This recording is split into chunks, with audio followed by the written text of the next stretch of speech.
So because we said that measures are going to be displayed based on the current filter context, that could mean some problems, right? Okay, so for example, I'm going to use a metrics table this time around. So I'm putting up a metrics table and I want to put in year and month. So when I put in my month, you can see that it places year on rows and it places months on columns, but I want to have them on top of one another. So I'll just drag month and place it underneath year here. So I have year and month on rows, but of course I can't see everything. I can only see one thing on a row at a time. If I need to see everything, I'm gonna have to come to this button and I'm gonna have to expand all down one level in the hierarchy. So if I click this, I can see all my years and I can see all the months. So I'm going to drop my revenue measure here. This is my revenue, and just as the filter is, I can see my revenue by month. So the problem now is, I need you to think about this. If I need to calculate what the variance is between April and May, what do I need to do? So I need to subtract the May values, or let's say I need to subtract the April values from the May values. That's going to give me the variance. But the problem is, once May is selected, it will always return values for May because measures work based on filters context. So because this is the current filter for this value May, there's nothing I can do. It will always give me values for May. So if I need to return values that is other than May, I'm gonna need some major help, and that major help has a name called calculate. So calculate is a DAX function that you can use to alter the filter context that you currently have. Okay, so if I click on new measure, and this time around I'm going to calculate something that is going to give me the revenue for the previous month, because if I need to calculate variance, for example, I need to pick the value for May and I need to pick the value for April just beside it, so I can do May minus April, then I'll have my variance. Okay, if I'm going to be able to do that, I'll need the help of a major function called calculate.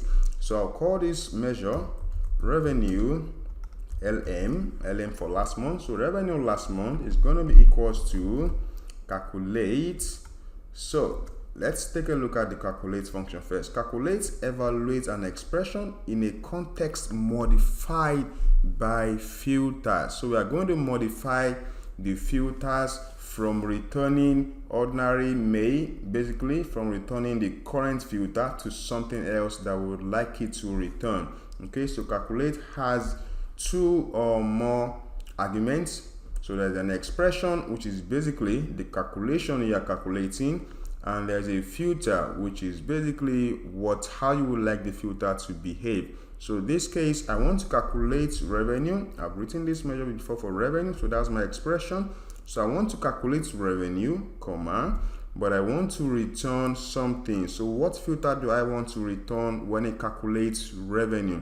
So I don't want it to return the revenue for this May.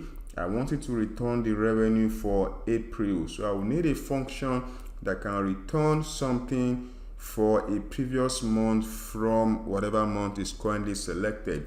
So if May is selected, the function is going to return April. If April is selected, the function is going to return March. If March is selected, that function will return February. If December 2015 is selected, it will return November 2015. But if January 2016 is selected, it should return December 2015. And that function is called previous month.